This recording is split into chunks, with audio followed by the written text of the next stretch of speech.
नमस्कार. सातारा आवाजच्या बातमीपत्रात मी गुरुनाथ तुमचं मनापासून स्वागत करतो.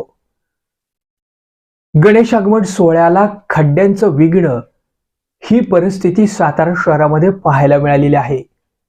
प्रशासनाच्या हातातील कारभार धृतराष्ट्राप्रमाणे सुरू असल्याच्या सर्वसामान्य जनतेच्या भावना आहेत. लोकप्रतिनिधींच्या दारातील खड्डे हे पावसामध्ये मुजतात, मात्र सर्वसामान्य नागरिकांसाठी आराध्य असलेल्या गणरायाला त्याच्या आगमन सोहळ्याला खड्ड्यांच्या विघ्नाला दूर करण्याचं काम पावसाचं कारण पुढं करून प्रशासन का करत नाही, असा सवाल आज सर्वसामान्य गणेश मंडळ तसेच भक्तांकडून विचारला जात आहे.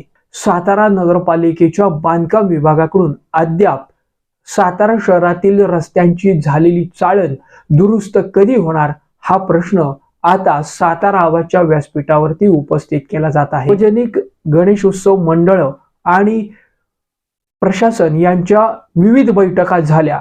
बैठकांमध्ये या गोष्टी प्राधान्याने केल्या जातील असं आश्वासन प्रशासनानं मंडळांना दिलं.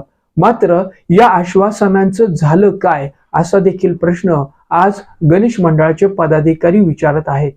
प्रशासनानं सांगितलेल्या नियमांचं, घालून दिलेल्या बंधनांचं जर मंडळ पालन करत असतील तर मंडळांच्या सूचनांचं पालन करायला प्रशासनाला अडथळा काय, असा देखील सूर आज चर्चेमध्ये घेतला जात आहे.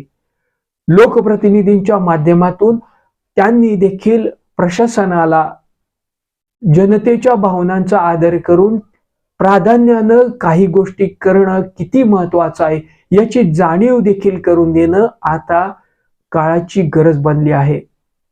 येऊ घातलेल्या गणेशोत्सवाच्या अनुषंगानं महाराष्ट्राचा महोत्सव गणेशोत्सव हा राज्य पातळीवरती साजरा केला जात असताना सातारा शहरातील गणेश आगमन सोहळ्यानं खड्ड्यांचं विघ्न कशासाठी आणि ते केव्हा दूर होणार, असा प्रश्न आज सर्व सातारवासियांच्या मनामध्ये आहे.